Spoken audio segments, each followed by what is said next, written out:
Hey all, welcome back to another vlog.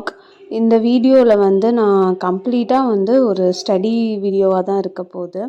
நான் பிஜிடிஆர்பிக்கு prepare பண்ணிகிட்ருக்கனால especially என்ன subject பார்த்திங்கன்னா physics. So நீங்கள் என்ன மேஜராக இருந்தாலும் பரவாயில்ல, இந்த வீடியோ நீங்கள் பாருங்கள். உங்களுக்கு டிப்ஸ் அண்ட் ட்ரிக்ஸ் நான் வந்து நிறையவே கொடுத்துருக்கேன்.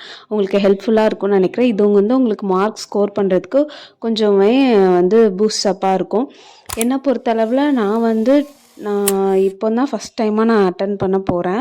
ஸோ பிஎட் முடித்து குவாலிஃபை பண்ணுற ஃபஸ்ட்டு கவர்மெண்ட் எக்ஸாமும் இது தான். ஸோ வந்து 2022 நீங்கள் பிஎட் கம்ப்ளீட் பண்ணியிருக்கீங்க அப்படின்னா ஸோ அவங்க எல்லாமே இந்த எக்ஸாம் வந்து எழுதுறதுக்கு வந்து கேப்பபிலிட்டி தான். அண்ட் இந்த எக்ஸாம் எழுதணும்னா ஃபஸ்ட் நம்ம வந்து எம்எஸ்சி வித் பிஎட் கம்பல்சரி இருக்கணும். That is PG with BEd. அதே மாதிரி நம்ம இயர்ஸும் வந்து நெக்ஸ்ட் படிச்சிருக்கணும். அந்த மாதிரி இருந்தால் தான் அப்ளை பண்ண முடியும். அண்ட் நீங்கள் நிறைய யூடியூப் வீடியோஸ் இருக்குது, பாருங்கள். ஸோ சிலபஸ் ஃபஸ்ட்டு வந்து நான் வந்து பிரிண்ட் அவுட் எடுத்து வச்சுக்கிட்டேன். GK, educational methodology, Tamil and as well as உங்களோட மேஜர்.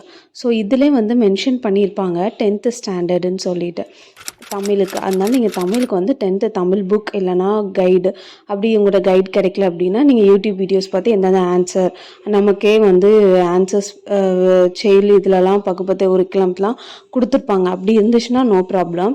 அண்ட் நெக்ஸ்ட் என்ன பார்த்தீங்கன்னா, நான் ஃபிசிக்ஸுங்க போய் நான் சில டிப்ஸ் அண்ட் ட்ரிக்ஸ் சொல்கிறேன். இது வந்து என்ன பார்த்தீங்கன்னா old syllabus. So old syllabus இது. ஸோ இது இப்போதைக்கு நமக்கு இது யூஸ் ஆகாது தான். ஸோ அதையும் நம்ம வந்து ஃபஸ்ட்டு இதையும் கம்பேர் பண்ணி பார்த்தோம் அப்படின்னா வந்து 10th யூனிட் வந்து கம்ப்ளீட்டாக வந்து வேறு வந்து எக்ஸ்பெரிமெண்டல் ஃபிசிக்ஸ்னு சொல்லிட்டு இன்க்ளூட் பண்ணியிருக்காங்க. இதுவரை ப்ரிப்பேர் பண்ணுறவங்களுக்கு எல்லாத்துக்குமே ரொம்பவே ஷாக்கிங்காகவே இருக்கும் நம்ம நியூ சிலபஸ். பட் இது வந்து ஜான்வரியிலே வந்து அவங்க ரிலீஸ் பண்ணிட்டாங்க. ஆல்மோஸ்ட் 6 months முடிஞ்சிருச்சு. ஸோ இன்னும் நமக்கு எக்ஸாமுக்கு வந்து 2 or 3 months தான் இருக்குது. இன்னும் டேட்டும் அனௌன்ஸ் பண்ணல. ஸோ முடிஞ்சளவு எவ்வளோ படிக்க முடியுமோ அவ்வளோ போர்ஷன்ஸை வந்து நம்ம கவர் பண்ணிக்கலாம். இதெல்லாம் வந்து எம்எஸ்சியில் படித்த சிலபஸ் தான். பட் இருந்தாலும் கொஞ்சம் இயர் கேப் இருக்கனால நமக்கு வந்து ஃபர்காட் பண்ண சான்ஸ் இருக்குது. ஸோ கொஞ்சம் நம்ம டாபிக்ஸ் ஞாபகம் இருந்தாலும் இது ஒன் வேர்ட் பேசிஸுங்கிறனால நம்ம தியரியாகவும் நம்ம படித்து நம்மளால் கொஷின் ஆன்சராக எழுத முடியாது. நம்ம கான்செப்டை வந்து நம்ம நல்லா டீட்டெயிலாக படிக்கணும். இன்னொன்று, நம்ம ஒன் வேர்ட் பேசிஸில் இருக்குது. பாதி பேர் கோச்சிங் சென்டர்லாம் போயிருப்பாங்க. அப்போ அந்த ஒன் வேர்ட் பேசிஸில் இருக்கும் போது என்ன பண்ணுவாங்கன்னா, கோச்சிங் போயிருக்கும் போது அந்த ஒன் வேர்ட் படிப்பாங்க, அதுக்கு தக்கன ஆன்சர் படிப்பாங்க. ஸோ அந்த மாதிரி நீங்கள் படிக்காதீங்க. கான்செப்ட் படித்தா தான் நம்ம வந்து நெக்ஸ்ட்டு என்ன வேல்யூ கேட்டாலும் இல்லை வேறு என்ன கான்செப்ட் கேட்டாலும் நம்ம அப்ளை பண்ணி அந்த ஆன்சரை கொண்டு வர மாதிரி இருக்கணும். ஸோ இது வந்து அப்படி இருந்தால் தான் நம்மளால் வந்து எந்த ட்விஸ்ட்டில் கேட்டாலும் இல்லை எப்படி ட்விஸ்ட் பண்ணி கேட்டாலும் இல்லை எப்படி கொஷினை சேஞ்ச் ஓவர் பண்ணாலும் நம்மளால் அட்டன் பண்ண முடியும். நெக்ஸ்ட்டு திங் மஸ்ட்டு என்ன பார்த்தீங்கன்னா, 11th 12th புக் வந்து உங்களுக்கு கம்பல்சரி தேவை. ஏன்னா உங்களுக்கு டவுட் இருக்குது இல்லை ஏதாவது ரெஃபர் பண்ணணும் அப்படின்னு நீங்கள் நினச்சிங்கன்னா 11th 12th புக்கை வந்து இந்த மாதிரி வாங்கி வச்சுக்கோங்க, ஓல்டு புக்கு. ஸோ இதெல்லாம் வந்து நீங்கள் கலெக்ட் பண்ணி வச்சுருக்கணும் ஆல்ரெடி. ஸோ இப்போ தான் நீங்கள் ப்ரிப்பேர் பண்ணுறீங்கன்னா பரவாயில்ல. இது வந்து ஒரு அட்டெம்ப்ட் எக்ஸாமாக எழுதிட்டு நெக்ஸ்ட்டு டைம் வந்து நீங்கள் கிளியர் அவுட் பண்ணுற மாதிரி ஒரு 2 years நமக்கு கேப் கண்டிப்பாக கிடைக்கும். ஸோ அந்த டைமில் கிளியர் பண்ணுற மாதிரி பார்த்துக்கலாம்.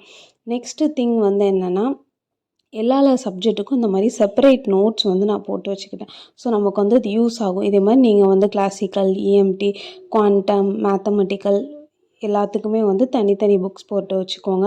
நமக்கு நோட்ஸ் இந்த மாதிரி எடுத்தால் தான் நம்ம வந்து நெக்ஸ்ட்டு ரெஃபர் பண்ணுறதுக்கு ஈஸியாக இருக்கும். ஸோ அதனால் எல்லாத்துக்கும் 10 யூனிட்ஸுக்குமே 10 செப்பரேட். அப்புறம் ஒரு சைக்காலஜி, ஜிகே வந்து மோஸ்ட் ஆஃப் ஆல் யாருமே படிக்க மாட்டாங்க. நம்ம வந்து மோஸ்ட் ஆஃப் ஆல் நம்ம வந்து 120 130 ஸ்கோர் பண்ண போகிறது இல்லை. அதனால் நம்ம வந்து ஃபோக்கஸ் வந்து 110 அப்படிங்கிறப்போ நமக்கு வந்து தாராளமாக எஜுகேஷன் சைக்காலஜி கொஞ்சம் படிச்சுட்டு அண்ட் தென் வந்து சிலபஸ் போதும். அண்ட் நான் இந்த புக்ஸ்லாம் வந்து நான் எம்எஸ்சி படிக்கும்போது அண்ட் யூஜி படிக்கும்போது எந்த நோட்ஸுமே நான் வந்து டீக்ளட்டர் பண்ணவே இல்லை. எல்லாத்தையுமே நான் வந்து ஸ்டோர் பண்ணி தான் வச்சுருந்தேன். ஸோ எனக்குமே ஹெல்ப்ஃபுல்லாக இருக்குது. ஸோ இந்த மாதிரி நோட்ஸ் கூட நமக்கு வந்து லாஸ்ட் மினிட்ல ஹெல்ப்ஃபுல் ஆகும். ஸோ உங்களுக்கு என்னென்ன ரெஃபரன்ஸ் புக் வேணும்னாலும் சொல்லுங்கள், நான் நெக்ஸ்ட் வீடியோவில் அப்லோட் பண்ணுறேன். பாய்.